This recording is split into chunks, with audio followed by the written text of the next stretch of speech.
Hello, future chemists. Welcome to an exciting journey into the heart of chemical thermodynamics.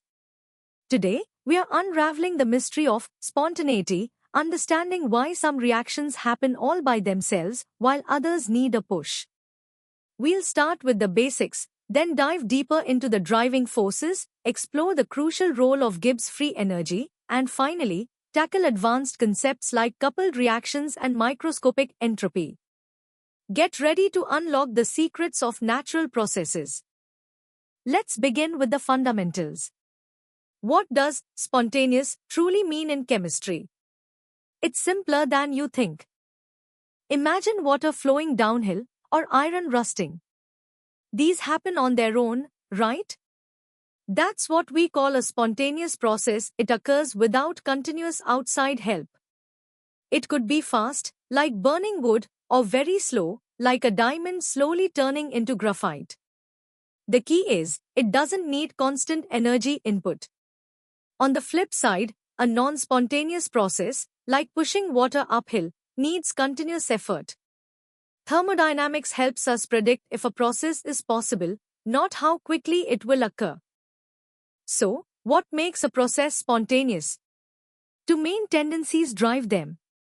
First, systems often prefer to be in a state of lower energy. Think of a ball rolling down a hill. Reactions that release heat, called exothermic reactions, often fall into this category. Second, systems tend towards greater disorder or randomness, a concept we call entropy. Imagine a tidy room becoming messy over time. That's an increase in disorder. Both a drop in energy and an increase in disorder can favor spontaneity. But remember, spontaneity doesn't tell us about the speed of a reaction, only its likelihood. Now, let's test your understanding with a few quick questions. Take a moment to think about each scenario and apply what we've just learned about spontaneous processes. Don't worry if you don't get them all right, this is just the beginning of our exploration. Ready to dive a bit deeper? We'll now explore the individual factors that influence spontaneity in more detail. In thermodynamics, a spontaneous process is one that, once initiated, proceeds without continuous external intervention, moving the system towards a state of equilibrium. Think of it as a natural progression. Many everyday chemical reactions, like the burning of fuels or the dissolution of salt in water, are spontaneous. A major factor is enthalpy change, delta H. Exothermic reactions, where delta H is negative and heat is released, often tend to be spontaneous because systems seek lower energy states. However, this isn't the only factor, as some endothermic reactions can also occur spontaneously. This brings us to the second crucial factor, entropy, denoted by delta S. Entropy is a measure of the disorder or randomness within a system. The universe, in its natural tendency, moves towards states of greater disorder. Therefore, processes that lead to an increase in the system's entropy, meaning delta S is positive, are generally favored to be spontaneous. For instance, when ice melts, its ordered solid structure transforms into a more disordered liquid, increasing entropy. Similarly, the expansion of a gas or the dissolution of a solid in a liquid typically increases entropy. So, while a decrease in energy, or negative delta H, favors spontaneity, an increase in disorder, or positive delta S, also plays a significant role. So, if both enthalpy and entropy play a role, how do we determine which factor dominates? Spontaneity is essentially a tug-of-war between the system's desire for lower energy and its tendency towards greater disorder. At different temperatures, the influence of these two factors can change dramatically. For example, melting ice is endothermic, meaning it absorbs heat, but it's spontaneous above 0 degrees Celsius because the increase in disorder, or entropy, outweighs the energy cost. To precisely predict spontaneity, we need a single, unifying thermodynamic function that accounts for both delta H and delta S. This is where Gibbs free energy comes into play, which we'll explore next. Now it's time to consolidate your understanding of enthalpy and entropy's roles in spontaneity. These 5 questions will help you apply the concepts we've just covered and prepare you for the next level of complexity. Excellent work so far. Now, let's unlock the definitive criterion for spontaneity, Gibbs free energy. Gibbs free energy, represented as delta G, is the key thermodynamic function that truly predicts spontaneity for processes at constant temperature and pressure. The equation delta G is equal to delta H. T delta S beautifully combines the enthalpy change, delta H, the absolute temperature, T, and the entropy change, delta S. This equation tells us that a process is spontaneous if delta G is less than 0, meaning it's favored to occur. If delta G is greater than 0, the process is non-spontaneous in the forward direction but spontaneous in reverse. And if delta G equals 0, the system is at equilibrium, with no net change occurring. The interplay between delta H and delta S leads to 4 distinct scenarios for spontaneity. If delta H is negative and delta S is positive, delta G will always be negative, making the reaction always spontaneous. Think of combustion. Conversely, if delta H is positive and delta S is negative, delta G will always be positive, meaning the reaction is never spontaneous. When both delta H and delta S are negative, the reaction is spontaneous only at low temperatures, where the negative delta H term dominates the positive T delta S term.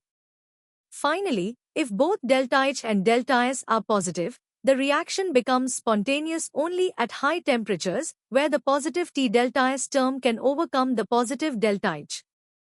This table is crucial for predicting spontaneity across different conditions. Temperature plays a pivotal role in determining spontaneity, particularly when delta H and delta S have the same sign. The T delta S term in the Gibbs equation becomes more significant as temperature increases. For instance, if a reaction is exothermic, negative delta H, but also leads to a decrease in disorder, negative delta S, it will only be spontaneous at low temperatures. Here, the negative delta H term is large enough to keep delta G negative. However, if a reaction is endothermic, positive delta H, but increases disorder, positive delta S, it will only be spontaneous at high temperatures, where the T delta S term becomes large enough to make delta G negative. We can even estimate the crossover temperature where spontaneity changes by setting delta G to 0, giving T equals delta H divided by delta S. This highlights how temperature can switch a reaction from non-spontaneous to spontaneous, or vice versa. Now that you've grasped the concept of Gibbs free energy and its relationship with enthalpy, entropy, and temperature, it's time to apply this knowledge. These 7 questions will challenge you to calculate delta G, predict spontaneity under various conditions, and explain the underlying thermodynamic principles. Good luck! You've mastered the core concepts. Now, let's push the boundaries and explore the advanced dimensions of spontaneity, delving into competitive-level insights and real-world applications. The concept of Gibbs free energy isn't just a formula, it's a direct consequence of the second law of thermodynamics. Remember, the second law states that for any spontaneous process, the total entropy of the universe must increase. By considering the entropy change of both the system and its surroundings, and knowing that the heat exchanged with the surroundings at constant temperature and pressure is related to the system's enthalpy change, we can mathematically derive that a spontaneous process at constant T and P occurs when delta H, T delta S, or delta G, is less than 0. This elegant derivation solidifies delta G as the universal criterion for spontaneity under these common conditions, tying it directly to the fundamental principles governing the universe. Beyond Gibbs free energy, there's also Helmholtz free energy, delta I, defined as delta U, T delta S. While delta G predicts spontaneity and maximum non-PV work at constant T and P, delta I predicts spontaneity and maximum total work at constant T and V. This distinction is crucial in various fields. For instance, in engineering, understanding which free energy function applies depends on the operating conditions of a system. Moreover, the link between delta G and the equilibrium constant, K, is profound. Delta G degree is equal to RT ln K. This equation quantitatively connects the thermodynamic favorability of a reaction under standard conditions to its extent at equilibrium. A negative delta G degree means K is greater than 1, favoring products, while a positive delta G degree means K is less than 1, favoring reactants. This relationship is a cornerstone for predicting reaction outcomes. The actual spontaneity of a reaction in a real-world scenario is determined by delta G, not just delta G degree, because concentrations and pressures are rarely at standard conditions. The equation delta G is equal to delta G degree plus RT ln Q, where Q is the reaction quotient, allows us to calculate spontaneity under non-standard conditions. This means even a reaction with a positive delta G degree can become spontaneous if reactant concentrations are very high or product concentrations are very low. A fascinating application of spontaneity is in coupled reactions, especially in biology. Many vital biochemical processes are non-spontaneous on their own. However, they are driven by being coupled with highly spontaneous reactions, like the hydrolysis of ATP. The large negative delta G of ATP hydrolysis provides the necessary energy to make the overall coupled process spontaneous, enabling life itself. This mechanism is central to energy transfer in living organisms.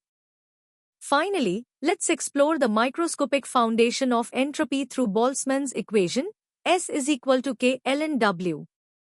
This equation connects the macroscopic thermodynamic property of entropy, S, to the microscopic world by relating it to W, the number of microstates or ways particles can be arranged to achieve a particular macroscopic state.